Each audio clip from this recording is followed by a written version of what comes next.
What were the main reasons Manchester City defeated Chelsea in their opening game of the season? How positive are the Chelsea fans about this season? What is the goalkeeping situation like at Chelsea ahead of this season? And do they still miss Peter Cech? And what do the adjectives reactionary, inferior, elite, rash, and others mean? Welcome back to the Footglish Podcast, the best English learning podcast about football since sliced bread. My name is Zdenek. I'm your host, and the Premier League has got underway. We have got Marvin here to talk about the first round and specifically about, I would say, the most interesting game between Chelsea and the current holders, Manchester City. Welcome back to... it's not welcome back, is it, Marvin? It's your first time. Welcome to the Footglish Podcast. Thank you, brother. We talked before, so I can understand that confusion. Thank you very much for having me on, Zdenek. I'm very happy to be back and be here for the first time, as it were. So, let's do it. Yep. So, Marvin, is there anything we should promote? Like, I know you are an English teacher. Do you want to tell people about your Instagram or anything? Well, my Instagram nowadays is used as I'm a dad. So now I use my Instagram to just make videos with my son most of the time. But I'm teaching English much like you on italki. You can find me there. I don't remember the link, but I'm teaching there every day. And, love the profession, doing exams, business, interview practice, speaking development, all the usual kind of things, my friend. From time to time, I see some of your posts, and from what I can see, you're in top 1% of all teachers there. So, Marvin, if anyone wants to have an amazing English teacher, I think Martin is definitely your guy. So you can check him out. I will put the link to his profile in the description of this episode. But Thank Marvin, we are here to talk football. So, what do you make of the first game of your team, Chelsea? You are a Chelsea fan. Well, yes. I mean, unfortunately, it was a 2-0 loss in the first match. But unlike, and I'm, if the people, the listeners probably don't know that much about me, I'm probably one of the most reactionary fans that exist. And I remember. Every time we lose, it's, like the sky has fallen. Yes. In this case, though, I'm a lot more, I know this might go against the general consensus, but I'm very positive about the team because unlike last season, where I actually felt close enough to walking away from it all because we were losing games at a time, there was no clear idea of what we were supposed to be doing. In this case, I felt we were the better team against, completely the best football team in the league. I think we should have won. Unfortunately, we lost, and it's those small margins why you lose. I don't think we lost because we were the inferior team. So that's obviously a good way to get it going. And now we're going to start building a proper team again because you cannot do it like you used to be able to do it, which was, buy a couple, spend a lot of money a la Man United style and outspend the other teams and win, which is obviously what Chelsea have also done at times. And you just cannot do it that way. Now you need everything to fall into place. You need a clear style. We need a very technical team because the way the games are changing. And I was very happy with the technical performance. Even more, I was happy that some of the players have been ostracized, the ones that I personally did not think were good enough to play anymore. So this is a very rare occasion. Can you give us an example? Give us an example of players like that. Yes, the perfect example for me is Raheem Sterling on 325 grand a week and hasn't played well more than 5 times in the 2.5 seasons he's been there. And I'm very happy to see that the manager didn't even put him in the squad, which is what I've been crying for years. And had we had we had 2 main issues, unfortunately. Number one, we don't have an elite number 9. Man City does. He scored, we didn't. And we also don't have a very good goalkeeper. And the second goal was because the keeper should have saved it. And thankfully, it's very easy to see that those are the only problems. Whereas last season, we had more of a plethora of issues, starting from lack of technical players being able to build out from the back, too many injuries, not enough clinical strike, again, still bad goalkeeper that we switched for Petrovic in the second half of the season. So, I'm pretty happy in general with the start. I mean, we should have done better, but, on to the next game. Yeah. Can I ask you this question? Are you also being investigated like Man City because there were some financial irregularities in the past? Are you one of those teams? I think you are, right? Not in the case of what's happening with Man City and the other Of teams. course not. No one is. But this no is one a bit can compare to Man City at the moment, I think. Well, this is also a very different situation. What happened in our situation is that the new owners actually flagged up a situation that they'd found from the previous ownership and admitted to it. We had to pay a fine already. In terms of that profit and loss sustainability, Chelsea is completely compliant due to the sales they made. And they made if you noticed, we made quite a few sales this season, even in the previous. A lot of players have been moved on for substantial fees. But yeah, I think there could be a potential ban again coming in, but hard to really talk about. Points deductions. Like we saw the same thing happening to Everton, Nottingham Forest, and to be honest, if it happens to these teams, it should happen to everyone that breaks the rules. Yes, and I'm actually on. I don't care who it is, like if it's a big team or not. Especially, it should happen to City, right? I'm on the opposite side of that, whereas I think it shouldn't happen to any of the teams. I think that what happened with Everton was really unfair. They were trying to meet those sustainability situations by building a new stadium, and I felt like, I don't know why, but it felt like, and I'm not a fan of Everton. I don't really like Everton, but I felt like they were kind of harshly done by. Yeah, it was a precedent that for sure. So now they have to kind of play it fair, right, with everyone else. So okay, so you also have a new manager. Yeah, Mauricio Pochettino is gone. Yes. So now who is the manager? I can't remember his name. Now we have Enzo Maresca. I said his name. It could be a woman, right? These days, that is a possibility. But we haven't seen a female manager in the Premier League yet. I think it's possible. No, we haven't seen. We might have a president. The U.S. president could be a woman now. So yes, they're possible. But I'm very happy with him at the moment because there's a clear style of play that he's trying to implement, and I quite. And the thing is, just to get me on side is to kind of understand where some of the problems are. And for me, I noticed some of them, and it seems he's tried to deal with almost all of them. And I was very impressed by the way he's handled those situations. So what would be on top of the list for you of these problems then? Well, if you look at last season, in my opinion, there was a big problem with the attack. There was no attacking patterns and way of play, in my opinion. We played well at times, but because there was no set style or way of play, one game we would be absolutely brilliant, and the next game we'd be dreadful. And I think that comes from a lack of clear identity about what we're trying to do. That's true, right? You're more reactionary to what the opposition plays, right? You adapt. You're trying to adapt to their style, and that means that takes away from your own identity, from the way you want to play your football. And I think, to be honest, personally, I actually believe in balance of those two things, because it depends on who you are. If you're Manchester City, you have the best players in the world, then you can have your clear identity and everyone else has to react. But if you're Chelsea, a team that is now you're building a new team full of young talents, right? Players who still are a bit, what's the word for it? Raw, right? You could say raw. they are a bit raw.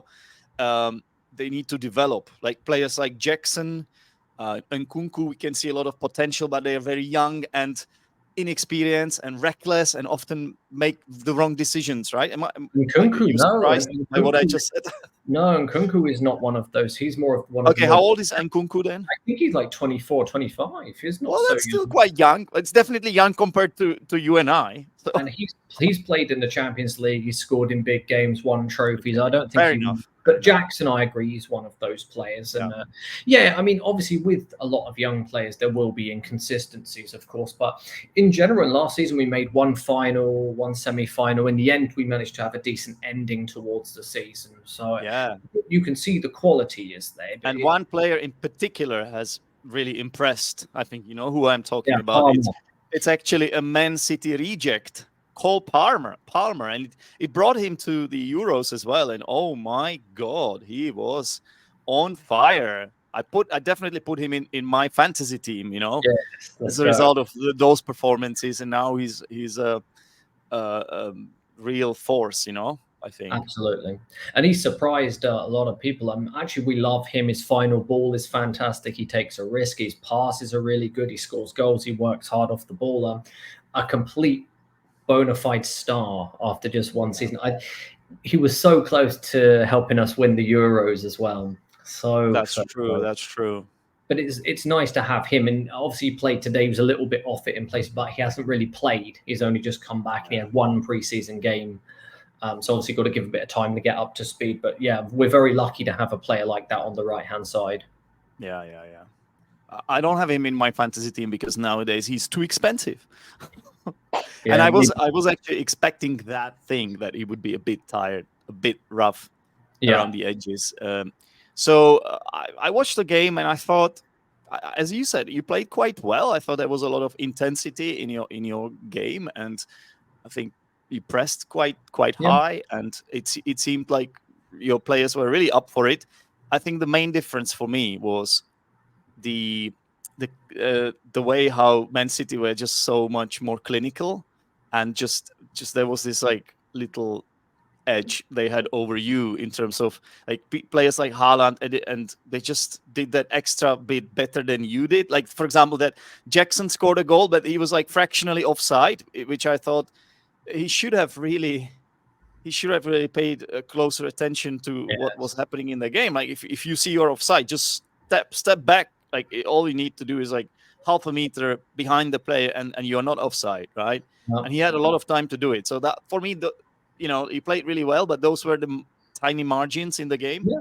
It's what I was saying before, is that like lack of elite number 9 for Chelsea and lack of good goalkeeper are the biggest issues, and they are the two reasons why we did not win today's game, unfortunately. I do like Jackson a lot, but he had a complete stinker today. Wait. Do you mean Marvin? You talking about Jackson, the player, not Michael Jackson, the singer? No, he was on it, but no, Jackson had a very bad game, and I think there was the one. I mean, he can be offside sometimes, but he should have scored that chance he had where he kicked it straight at the goal. Yeah. It wasn't just that as well. He dribbled the players. He had games like that last season where he'd be brilliant and then other times terrible. I think he's a very nice player, but you've got to take those chances, especially against the best teams. You will get one or two, and you cannot miss two. Yeah, that's what will ultimately make the difference. That's why City always keep winning, and they just so robotic. They just keep doing it. Well, that's the difference. They've got a good difference. They got a good very good striker. What I liked? How the commentator of this match described the game at one point. He said it was as if the teams were playing PlayStation football. What did you also hear that, or were you watching the same? I've got Spanish because I'm living in Mexico. My commentary is in Spanish, so. Oh yeah. But yes, it's a new. I mean, we look at the way football has become in the last 2 seasons or so. It has become a bit of a different game from the one that we grew up with, right? It's counter attacks are maybe less than before. Now we're talking about controlling possession a lot more, which thankfully Chelsea did against the Man City team. It was good. But I did feel there was a sense of robotism to the game. But I don't know, it depends on tastes, right? Football grows and our tastes also grow with that sometimes. I kind of like the possession style more. I didn't like it a few years ago when we had Maurizio Sarri as our coach, and I hated the football. But more recently, I watched this today, and I love seeing them kind of play the balls between the two defenders, trying to get in the pockets. I do enjoy watching that. Yeah, I think you also save a lot of energy when you do that. Even you look at someone like City. After they scored a goal, I thought they just stopped playing. Like, they stopped attacking. It seems like they just let you play. And maybe that's the time where they just take the foot off the pedal, right? Yeah. Just to take a little break in order to conserve their energy, or I don't know if it makes any sense what I'm saying, but that's just maybe what they can do so well. I imagine when Guardiola gives them like the tactical tips, or when he's coaching them, he's teaching him how to behave in different game situations rather than just play in the same way all the time, because that's another school of thought, right? Play the same way all the time, no matter what the result is. That's one school of thought. And then, in my opinion, what Guardiola is like, you play differently when you're winning, and you play differently when you're chasing the game. Right? Of course. Would you agree? Yes, I think actually it's a good idea sometimes, not at the end of games. I never like it when you score a goal and everyone starts defending in the last 5 minutes and they always concede. But in the case of what City did in this game, it was one of the very first times I've seen all of their players in their own penalty box. I don't ever remember them doing this before. And it was quite smart because I think when we were both playing and trying to, we created some really good chances. We got the ball forward, we got numbers over. And obviously, when Neto got on, I think we looked a bit more dangerous. So yeah, I think the tactics were good from them to kind of keep it that for a little bit, and then got a lucky goal to kill it off. And they did well, but they always will do well, I think, because they're a very, very good team. So let's talk about the goals a little bit then. So first, Haaland scored a goal. I don't exactly remember the minute, but it was in the first half. I think around the 20th minute or something. And Cucurella, was he too not weak his in that challenge, or was did he have no chance against Haaland? It was not his mistake. I mean, he's seen as making a mistake because he's the one that gets across to try to cover the space that's been lost. But it was, I'm not sure if it was Colwill or Fofana, nowhere near the player when the ball is played. He's got extra space to get the ball in, bit of a lucky touch. Cucurella tries to stop him. He can't quite do it, and they score.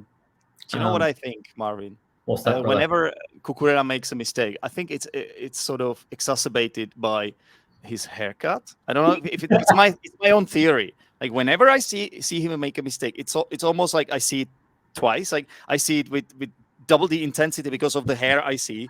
I don't know how about you, but like it's not just Cucurella specifically. Yeah, that almost sounds like I'm racist or something. It doesn't matter who it is, whether it's David Luiz, who had like, I don't know how to describe that hair, but like so much hair everywhere. So, it used to be Salah. We have one player like that in the Czech team, Alex Král. Oh yeah, I know.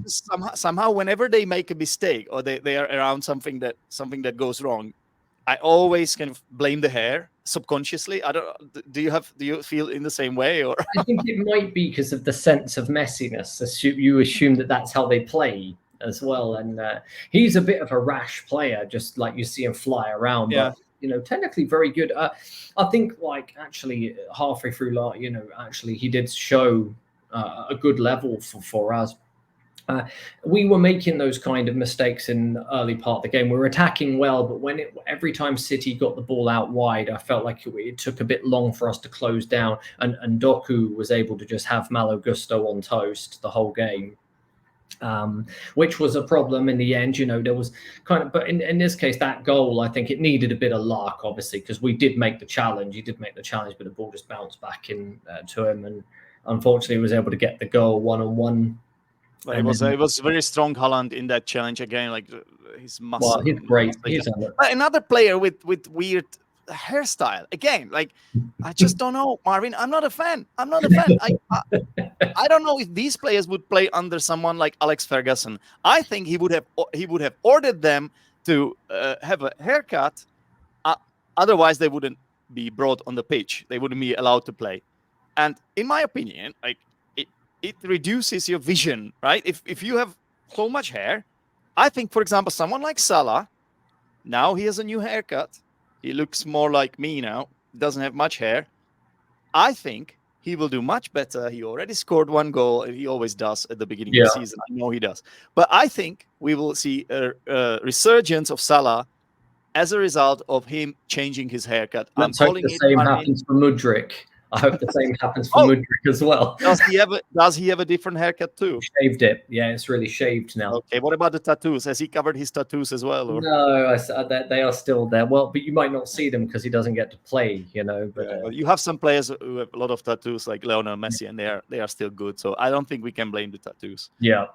But the haircut, that's a different story. At least I think so. Because I remember back in the day when I used to play football, and when my hair was a little bit longer and I had to wear the, what do you call it? The headband? Headband, yeah. Headband, yeah.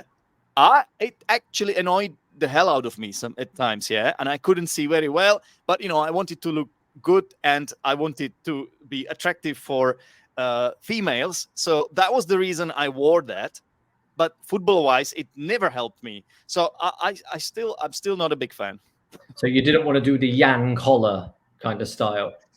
No, I'm doing that. That I'm doing now. I knew that would happen. That would happen anyway, right? So So, that's something you can't prevent. Like you have receding so hairline. Not you. You're younger than me, but I think we're almost the same age, you know? nah, I think you're younger. I think you're also getting a lot of Mexican sun. Yeah, so Yeah, sunshine. So I think you're getting like some extra nutrition from the Mexican sun, and your hair still keeps growing.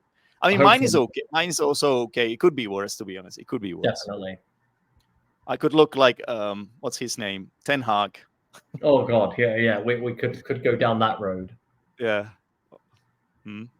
But yeah, Okay. So to be honest, it's one of the toughest games to play anyway against City. So I think you showed some promising signs of some progress. I thought so. I, I think I so. I completely understand that you're quite positive about this, and I'm sure all Chelsea fans and the channels, like these days we have so many fan channels everywhere. I don't know if you Yeah, are lots of subscribed to them. any of those, but those fans No, I go don't. crazy sometimes, right?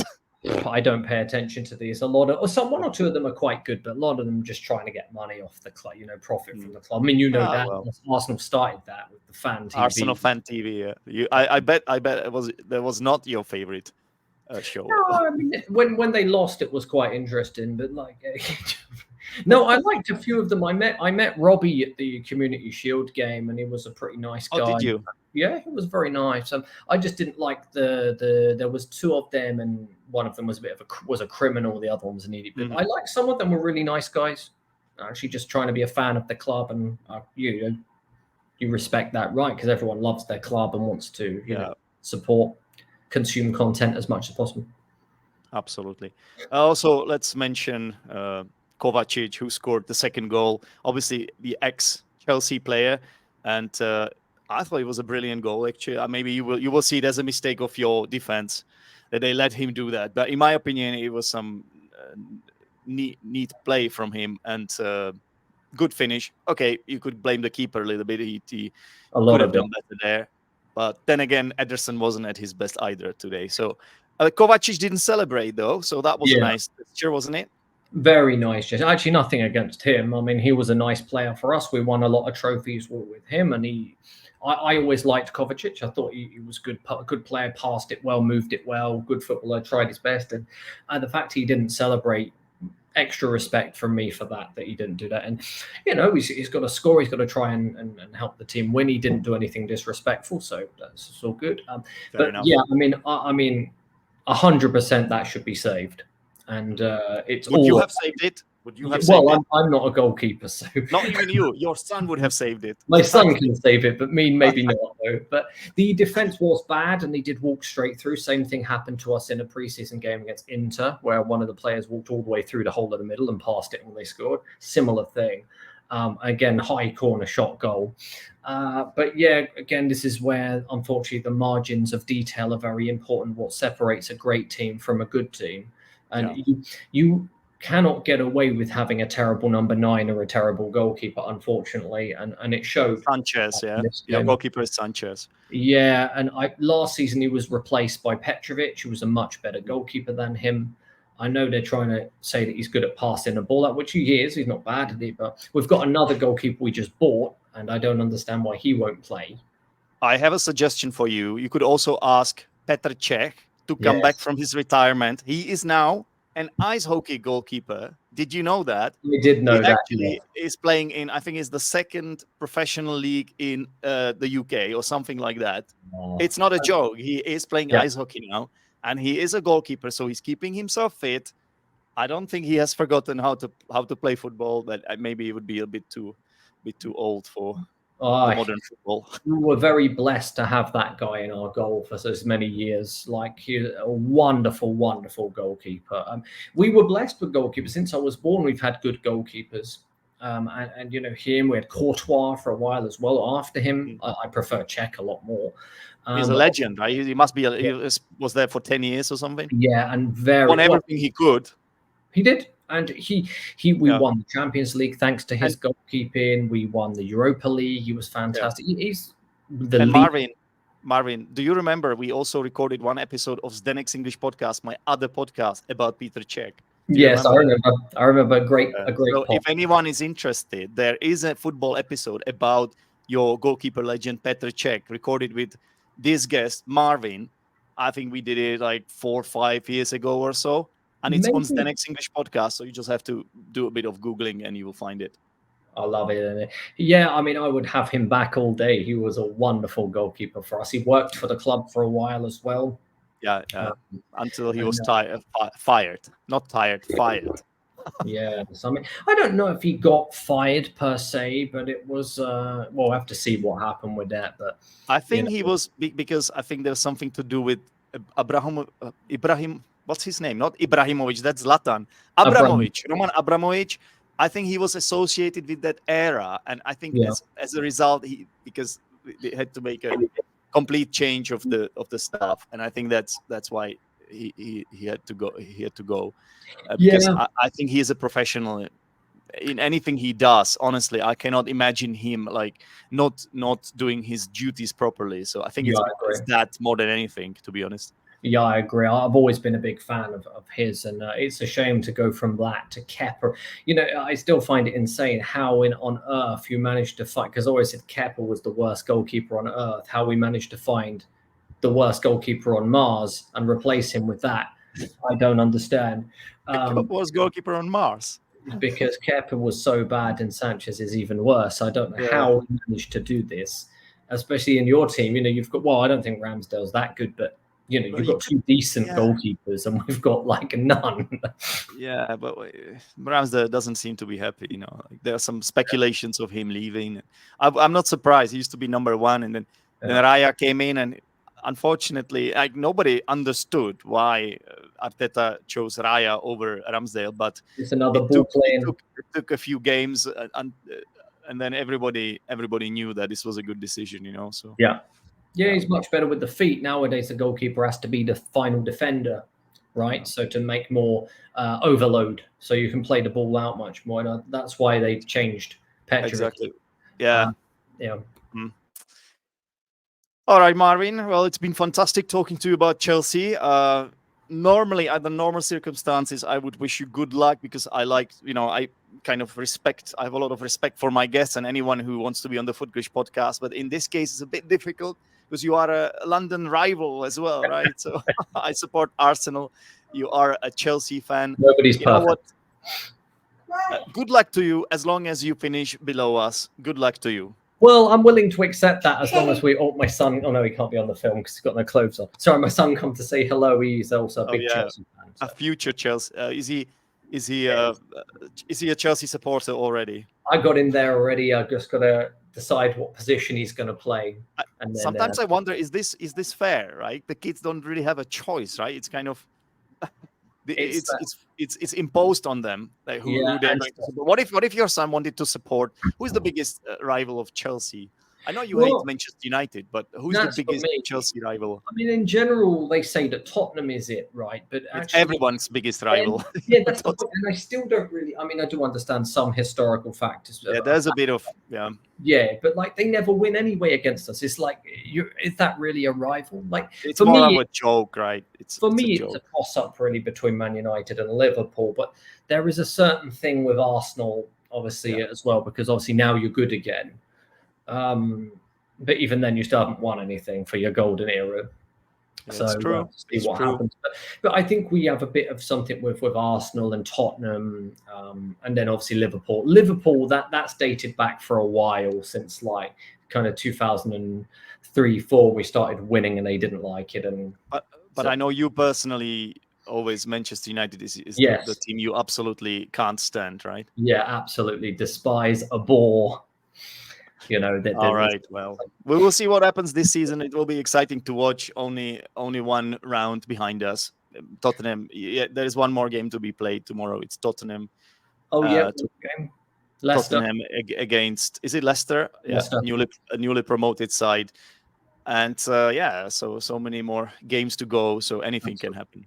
Marvin, Absolutely. it's been fantastic to have you here, and I hope we can catch up in the future again. Me too. Have a great day. Thanks for having me, mate. You take care. Bye-bye. Bye.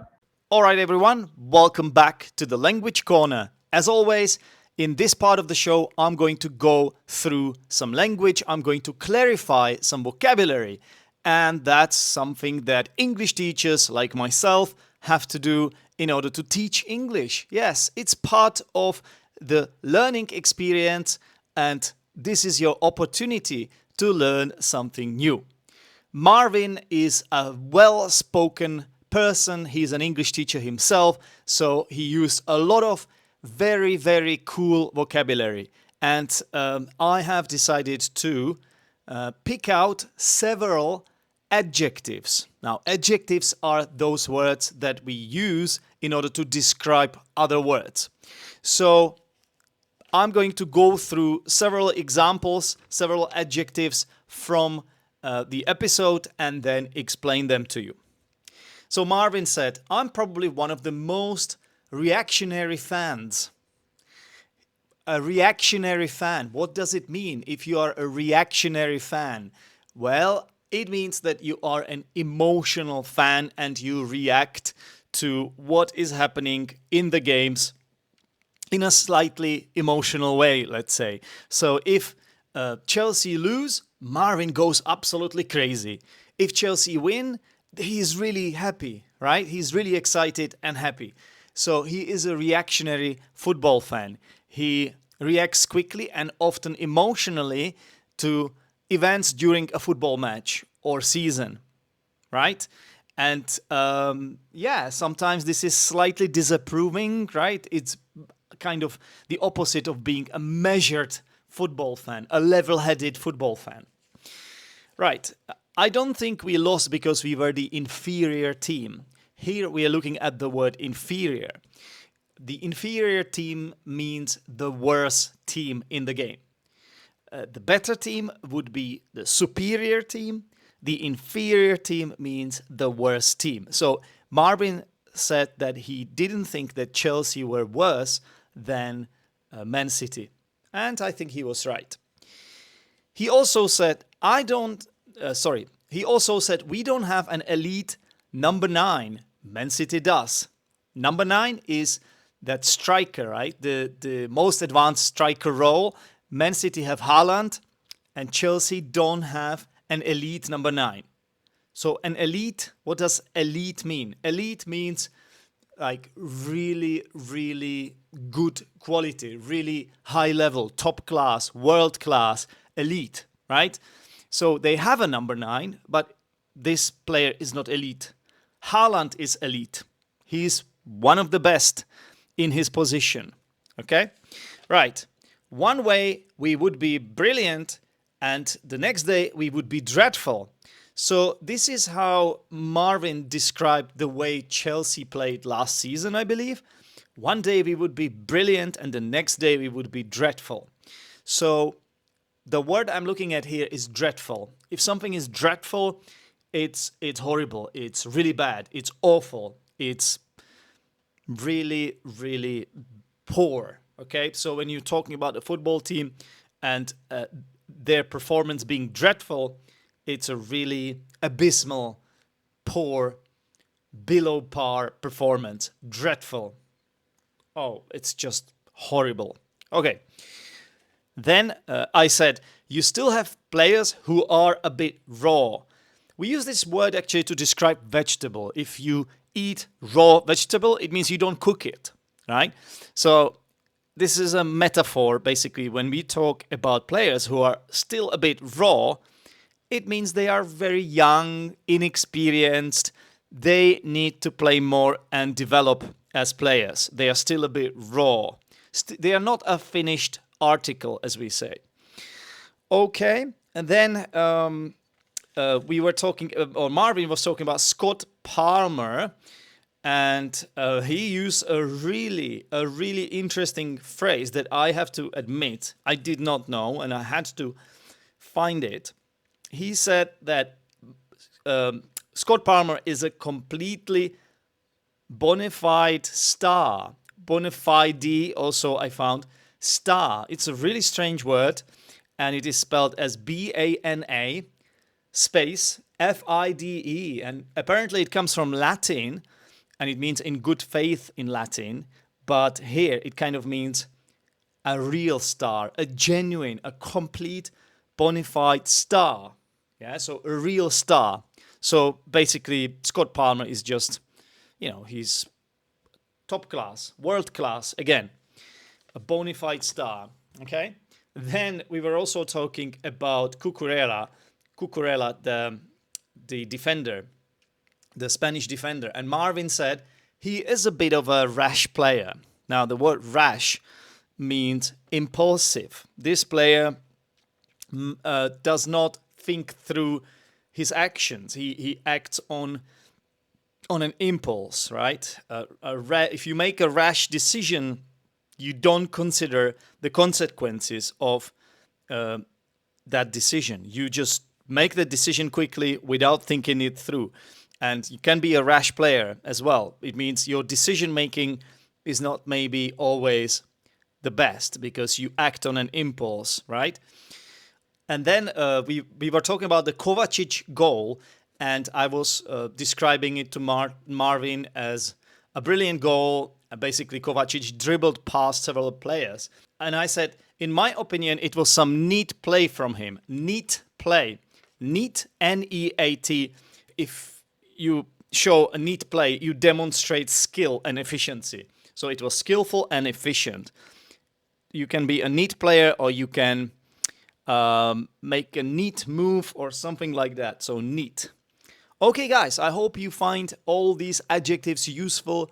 You can definitely use them to talk about football. And of course, as always, this podcast goes beyond football.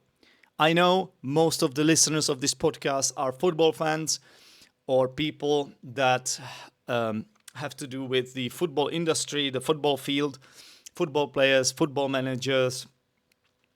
But it's possible that some people listening to this don't even like football, or it's not their number one thing. In which case, why are you listening? And secondly, I think I know why you are listening, because a lot of things that I'm explaining here, a lot of vocabulary that is used in these episodes can also be used outside football. A lot of vocabulary is applicable beyond this sport because it's everyday usage vocabulary, right?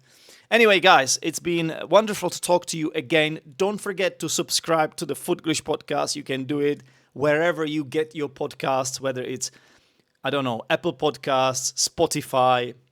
You can even find us on YouTube. So, thank you very much for listening, and I'll speak to you again soon. Take care, everyone. Bye-bye.